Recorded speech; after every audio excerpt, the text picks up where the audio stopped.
All right. And we're back. The Shizow. Mr. Showtime. El Sancho. The Shizow. And today we're sticking with the Wrestlers Are Scumbags theme. All right. Yeah. Got a couple good stories from some ex-wrestlers who are in there doing it. And, if you've seen this show, you know my stance on this. Anytime I see these videos, I like to bring it to you. So you guys, I just want to make sure you guys are not missing this, so you see and understand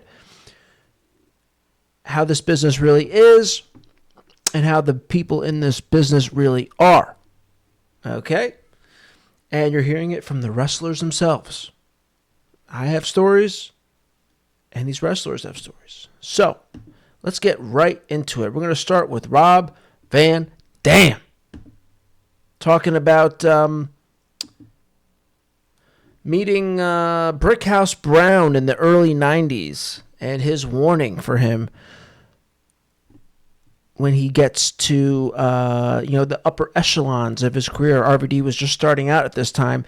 Brickhouse Brown saw RVD. He knew this guy was going to the top, and he had some words of wisdom for him, or words of warning for him. All right, so let's get right into it. There's a couple of things I wrote down that I wanted to. Oh, yeah, by all means. That I was going to tell you to ask me about it, but instead, so one of them was when Sabu and I and Judge Dredd and Dango were all at USWA in 1991, the summer of '91. We were brand new in the business, we were babies, 20 years old, not even old enough to drink. One night in Nashville at the Congress Inn, a wrestler named Brickhouse Brown came to our room, and he sat down on the bed, and he said, "Gather around, man. I'm gonna smarten you guys up to this industry that you guys are getting into. I'm gonna tell you what you're really doing, And he said, you got a lot of talent. You guys have a good chance to, really make it far. You need to know this." And he proceeded to tell us a story about him being in an elevator in WWE with Pat Patterson, and he said, he went on to specifically, because I rewatched an interview with Brickhouse Brown, and the words that he used were what stood out to me for a reason. Because he said that Pat said to him, "You can make a lot of money here, kid." And then he said that on the elevator that I think Pat hit the button to stop the elevator and said, depends on what decisions that you make and how far you want to go and how important it is to you. And then he started undoing Brickhouse Brown's belt on his pants. Brickhouse grabbed his pants. Are you fucking hearing this? Like, "Fuck no, I don't do that." Opened the door and ran out. He said he fucking ran. Unbelievable. And, lo and behold, he was let go afterwards, right? And so, anyway, Brickhouse Brown was telling us this story, and he was telling us about Mel Phillips. Are you guys surprised? The announcer who was molesting the... You hear this? He also told him about Mel Phillips and that Ring Boy scandal, which I covered. Ring Boys? Yes, sir. And he was telling us about the steroids. And remember, this is the early 90s. Who knows if that story already broke at that point? Probably broke just some time after. Telling us about Terry Garvin. And throughout my whole career, I always reflect back on that, I hadn't seen him in forever. This is 91. Yeah, but I always Brickhouse probably told RVD before it broke, because you notice RVD didn't say, he told us about the news that's already out there. No, he told them. He's saying that Brickhouse Brown told him, and then it came out, because this was in the news sometime in the early 90s. But yeah, Brickhouse warned him, and he knew what was going on, and he hardly worked there. Think man, I wonder why he took that upon himself to smarten the four of us up, take his time. Anyway, it was pretty impactful on us. In fact, I remember afterwards, I told my mom about this. You know what I mean? That's how young I was. All right, so we're gonna skip forward here a little bit. We're gonna stick with Pat Patterson. So he has another personal story. This time with Pat Patterson. WWE in 2001. Pat Patterson was working there. He had been rehired. He was keeping himself, behaving. A lot of the popular wrestlers really liked him, said what a good guy he was, got along with him.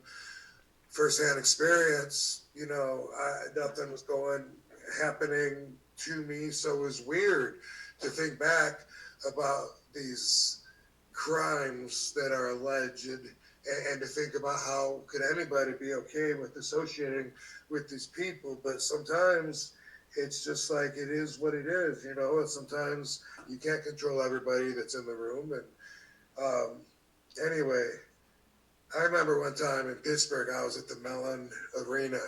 Yeah, home of the Penguins. Yes, sir. I was at the urinal taking a piss. And who walks in behind me with Pat Patterson? Yeah. You know what he says to me? Uh-oh. Didn't he say the same thing? At the urinal. Wow. Kid, you're going to make a lot of money here. You're going to make a lot of money here, kid. And I said, if you say so. And he said, well, wait a minute. What? I don't like the sound of that. I said, yeah, I don't either. And he said, what you're telling me right now is that you don't believe in yourself. I said, no, I believe in me. I just don't know if I believe that they're going to pay me a lot and that I'm going to get a lot of money here.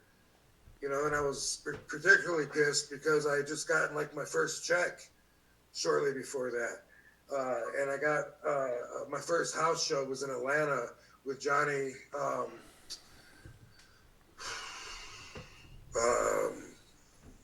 Was it Johnny Stompanato? Not Johnny Stompanato. This is funny. Monster that was Johnny Stompanato. Stompanato was anyway. With him. Johnny the Bull. Oh, Johnny the Bull Stamboli. Okay. Johnny the Bull Stamboli. That's what I remember him. I remember I went there. being outside of Madison Square Garden, 2002 Survivor Series, Madison Square Garden, and we left and we saw Johnny Stomboli out there catching a cab with his girlfriend, leaving the arena. That's my Johnny Stomboli fucking story. But I think this is it for RVD. We got some other people WWE coming up here. Johnny the Bull, and my money was $500. And I mean, I don't like to talk about money a lot, but throw another zero on that. I was getting that before I went to WWE. All right. So this one. All right, so that's the RVD section of the episode. We got some more stuff here. We have Ryback talking about John Cena and Riley. What's his name? Alex Riley. Okay, let's hear him out. That situation happened prior with all of this. And what I'll tell people is, my goal is I hope Alex Riley needs to be the one that comes out and tells the story because only he can with it. But I will always have that man's back because I witnessed them destroy his career. This guy had everything to be a top star in the company. And he had a great attitude, he had a great look, he had a great work ethic with all of it. And he was over. And he was getting over and he would have gotten more over. And Cena played a huge part. This is why I always put over Cena for wrestling in the ring, and I love wrestling him in the ring. But there was another person, and I call it the Bill Cosby effect, where you can't get caught up in the guy that you see on the screen and you think that's them all the time. It's not with all of it. And none of us are perfect. All of us have done things, but it's the abuse of power with all of this. And from what I know, abuse of power. That's what these guys do. 100%. Abuse of power. These people are sick, man. I'm telling you. And people They get off on it. And this is he would have people on his bus occasionally with things. Cena has his tour bus when he was up there, and this is from information that I've got from Alex, and Cena had taken a liking to Alex. And we're going to hear from Alex himself coming up too. Bus after the shows, and then that was the I don't know how long, if that went on for a week or for 2 weeks, and from what I was told and what I know is probably not what happened. I'm going to tell you without telling you and let you guys form a conclusion, and hopefully we can, like Alex at the right time, if he's under an NDA, he never can, but people can look into this because it's an abuse of power, is that there was a lot of drinking going on, all right? So there we have it there. So he was saying the same story that Tyler Rex, the Tyler Rex character from WWE, he's now known as Gabby Tuft, told from the story that Gabby Tuft told. And I got in by clicking at the top right in the screen. This was from Alex to me, is that there was a lot of drinking going on with it. And eventually it was Alex didn't want to drink anymore. This is just some of the things. And then, so I'm going to ask you this as a grown man. So Alex didn't want to drink anymore with John. And it said, I can't be doing this and workouts. And there was heavy drinking. And Alex then told John he didn't want to do it anymore. Now, do you think as a grown man, if you would just say you're John Cena, okay, Shawnee, and I'm Alex Riley, and if we're drinking and you have me on your bus every week, and we're drinking and we're having a good time, and I tell you, hey, Shawnee, man, this is kind of affecting me, my life, my workouts. Like I don't really think I can hang doing this. I kind of just want to, take it easy for a little bit. Would you probably, as a friend or a good human being, you'd probably be like, oh, I understand, man. You don't have to drink, like, right? 100%. Yeah. Yeah. So this is what happened, though, and I'm gonna let you guys see if this is a rational thing that a grown man would do. John acted like an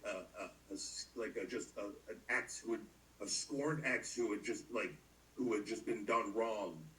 John would sit by the monitors, and I'm not the only one. I would sit right next to him with this, because John would sit by the monitors and just destroy Riley and just talk about how much of a piece of shit that he was, how horrible that he was. For what? For what? For not drinking with him? Wow. Every single day. All of us, we, Usos, everybody would just look at each other like, what the fuck is wrong with this guy, with all of this? I swear to God, I witnessed this. Doing it out in front of all these people, too. No shame. Every fucking day by the monitors when Alex was in there while he was still up there with all of this. And John would just bury him and just could not let it go. And all of us, and we've all had discussions the other time, and I know enough information that I'm not going to say, but there's been people that have said, I've seen type in the comments what they think that it is, and I would say there's probably a very fucking good chance that that's exactly what it was with it. But it's not my place to say it, and they think what they did, so again, what anyone wants to do with their life with the two adults, two men, women, whatever, I don't care about that. What I care about is what I witnessed afterwards with the abuse of power, and then is how you treat people, and then them destroying that fucking individual's entire career with this, and he had addictions to things after, this is how I know. And yeah, that's another thing with that, he's saying about addictions to things, and I don't know if one of those things was specific. Okay, so now let's hear from, so that's from Ryback's mouth, right? So now let's hear it from Riley himself. Alex Riley. What we have, 16-14 here. Okay, close enough. I guess I'm not saying anything that other people haven't already kind of said. I mean, it is kind of out there. So I'll say this: there was an incident, and it certainly affected the path of my career. However, I'm not going to talk about it right now. I've gone back and forth in my own head morally, really, with do I say anything, do I not? I'm not in the habit of destroying anybody's career. So it's just something at this point I don't want to address further than that. But one day I certainly will. It was a hard situation to deal with. So there you go. There, that right there from the horse's mouth. And then he said it himself. I'm not in the habit of destroying someone's career. So that really should speak volumes, to a lot of people, what Riley is saying there. That this could be something very bad. And I kind of have an idea, and I still don't know for sure, because, I mean, it's not like I speak to people in the know, judging from Rene Dupree's reaction and James, his reaction, it seemed like it was something pretty damn bad. Because, they have people on the show in the business, they get some pretty big names. So all right, let's skip forward a little bit to, we have some more on John Cena here. Around the 22-minute mark. His own time, and he said he would address it one day.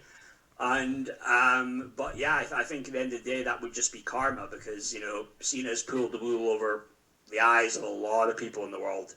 A lot of people, I've said before, when it came out about Cena, the whole thing when he was cheating on his missus with Mickey James, when Ken Doane spilled the beans on Twitter. That was Kenny from the Spirit Squad.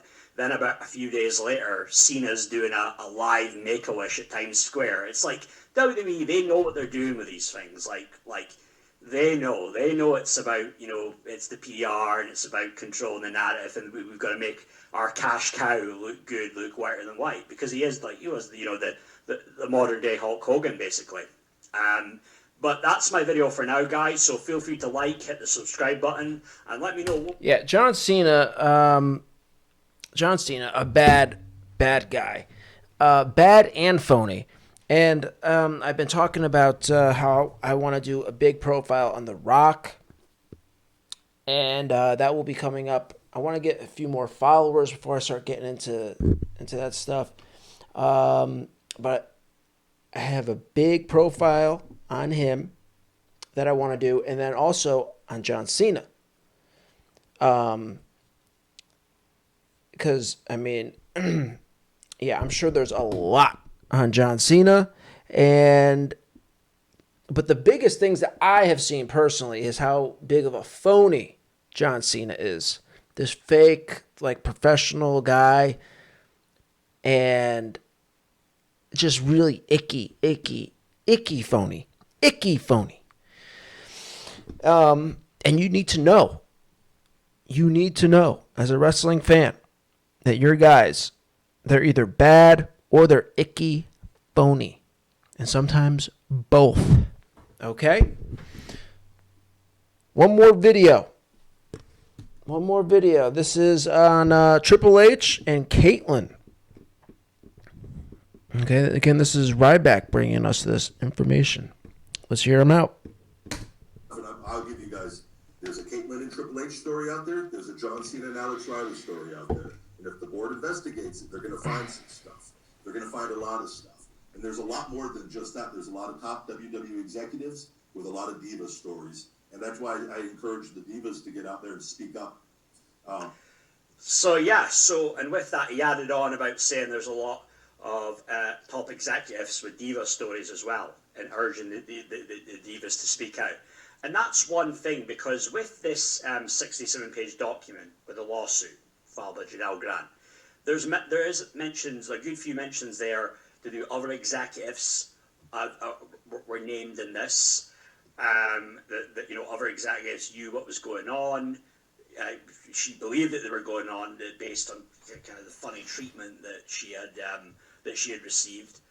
And first off, the whole Caitlyn and Triple H thing, again, it is a bit of a funny one to me, because we've never heard any stories, any rumors before this, and usually when something happens backstage in WWE, Okay, let's hear him out for a few more seconds. Usually the dirt sheets are quite quick to pick up on it, right?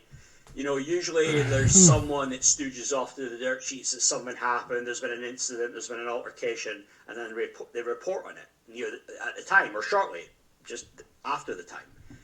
And so I don't know, I feel like Ryback, he must know stuff because Ryback was there. Ryback was, a fairly big name at one point, was on the roster for about 4 years from around, I think it was like the Raw after WrestleMania 28 to about up till WrestleMania 32 time.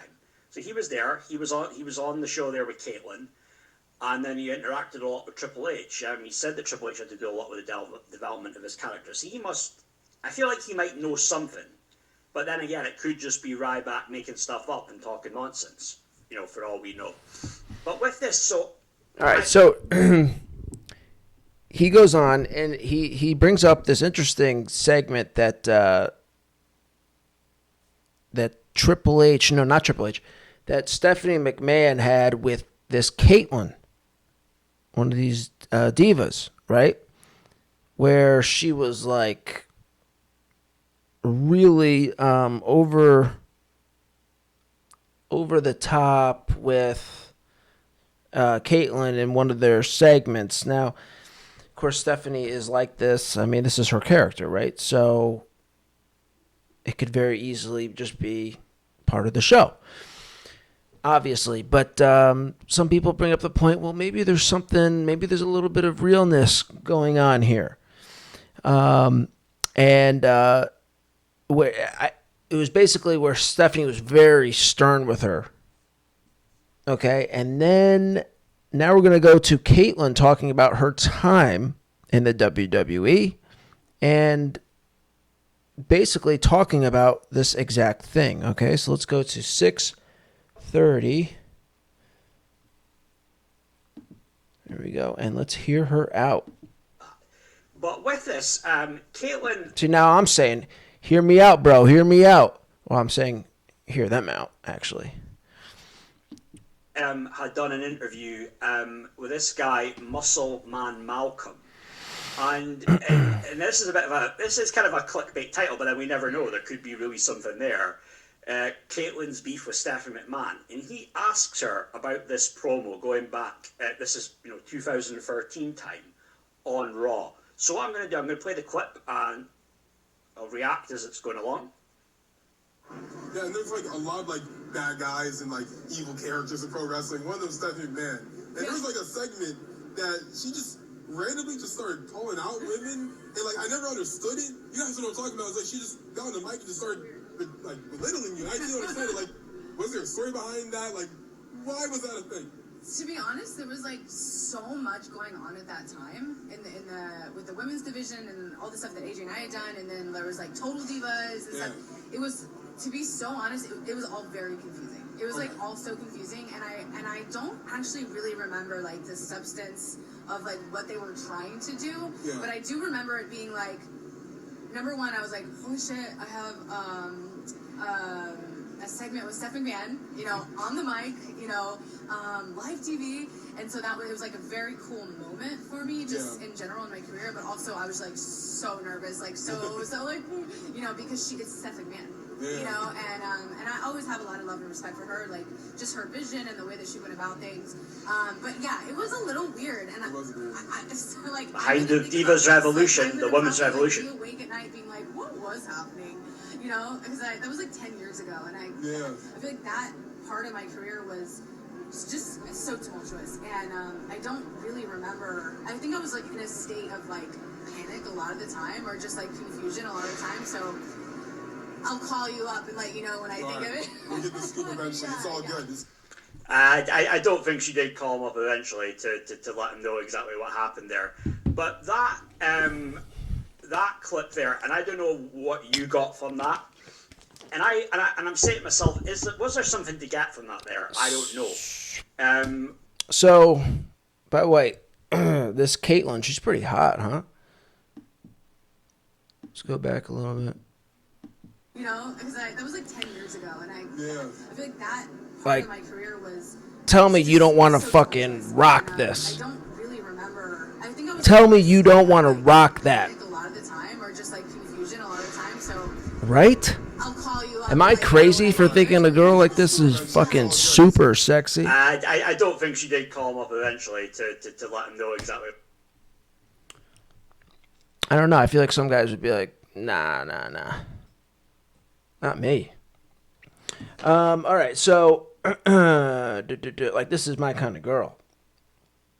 All right, so one more time code from this video, okay? We're gonna go to 1445, and they're talking about how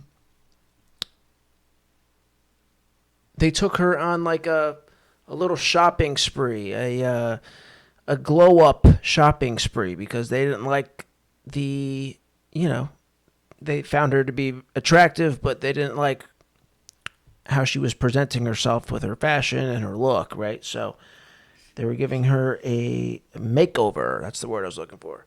So let's hear about that. Another WWE executive, basically in the nicest way possible, told me I wasn't dressing myself the way I should, and that they were going to take me shopping, get me some new looks, and get some custom gear made. They really believed in me. So for a few weeks in a row, I go to New York and I had meetings with Stephanie and Hunter in Stamford at WWE headquarters. They wanted me to be ready for any opportunity that was thrown at me. So with this, she's saying that Triple H and another WWE executive said that they thought she wasn't dressing the way she should, and they were going to take her shopping. That Triple H. So it sounds like from what she's saying that she actually went out shopping to get new gear, and it was Triple H that did that. I mean, and again, this could be me reading a bit too much into it, but then again, as a male in Triple H, is he in a place to say to Caitlyn, well, you should be dressing, you should be dressing this way, dress that way. Is there something to get from that? And then another executive as well. Again, and there's all these things about executives that get brought up, and then even Ryback said about, there's going to be stories about top executives with divas and that. And, you've got, there's that, the Carano, there was stuff about him. He seemed a bit of a sketchy character.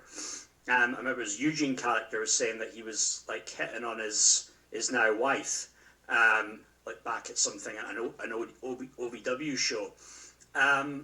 So I don't know. I mean, she's saying it's a cool story, but then maybe there was something more to it, with Triple H wanting her to dress a certain way or something. I 100% can see Triple H creeping on that. 100%.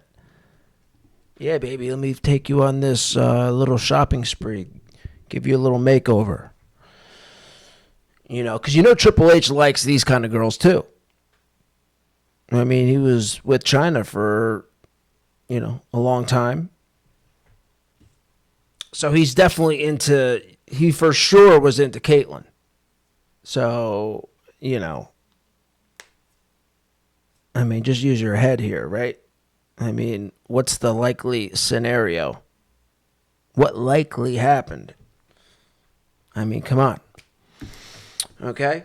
All right, so that's something to keep an eye on, right? And like Ryback said, he was saying that there's a lot of divas stories with top executives in the WWE. And he's encouraging them to all come forward. And I say, yes. Come forward. You should have come forward when this Me Too thing was hot a couple of years ago. And maybe they're not coming forward because of NDAs that weren't violated. Remember, it's the whole reason why we're hearing about this Vince and Janelle Grant situation. That violation of the NDA, which some people are saying was likely done on purpose to get Vince out. So, all right, so that's that. And then I have one more thing. It's not a video. This is a quote from Ronda Rousey. If you've been paying attention to this kind of stuff, then you know that Ronda Rousey has been revealing all about her time in the WWE, and she has a lot of interesting things to say. I recommend checking it out. Here's one of the quotes from Ronda, okay, where she's talking about a little conversation that she had with Bray Wyatt. Okay, so the next morning I made my way down to the tiny workout room. My back ached. A fracture in my spine, first discovered in my initial WWE medical evaluation, combined with taking bumps every week, wasn't doing it any favors. Neither was the rain. I was hoping a half hour on the elliptical might loosen it up before heading to the venue. I looked around the small beige space. A rack of dumbbells was against one mirrored wall, cardio equipment facing another. A few weeks prior, in a nearly indistinguishable 2.5-star hotel gym, I had run into Wyndham Rotunda, better known as Bray Wyatt. We made small talk, and the space slowly cleared. My workout ended, and I climbed off the machine. He leaned toward me and said, "Just so you know, these people aren't your friends." He said, "No matter how nice they are, no matter what they say or how they act, we're always just going to be pieces of meat to them. Get in, make your money, and get out." "Thanks," I said. "Appreciate the honesty." It was the first time someone said aloud what I had started feeling. So there you go. I mean, how many wrestlers themselves have to come out and share these stories before you people get it? Right? How many videos have I done on this stuff already? And I just crammed in like 4 things into one video. Pat Patterson. And it's not just Pat Patterson, right? So it's like Pat Patterson doing what he's doing, and then it's everyone knowing about it and covering it up. So you have to remember that, right? Then you have John Cena, bad guy, big time phony, big time icky phony, and that fucking Alex Riley, getting thrown under the bus because of what? No good reason, really. No good reason. And then Triple H cheating on Stephanie McMahon with this Katie. And then Ronda.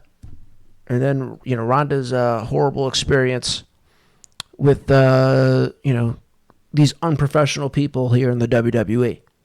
So it's just one thing after another,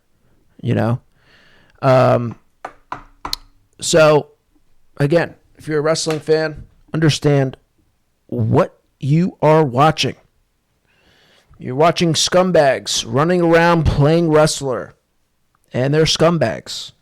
And is this what you really want to be cheering on and getting so into? I mean, how much more of this do you need to see before you start, accepting the reality of the situation? These people are scumbags, and they're not to be trusted. So, that's it for now. What time is it? Okay. Going to the gym soon. Maybe I can squeeze in one more video before I do that. Yeah, I think I will. I think I'll squeeze in one more, and then I'll get myself ready for the gym. Okay? That's it for now. Catch you later.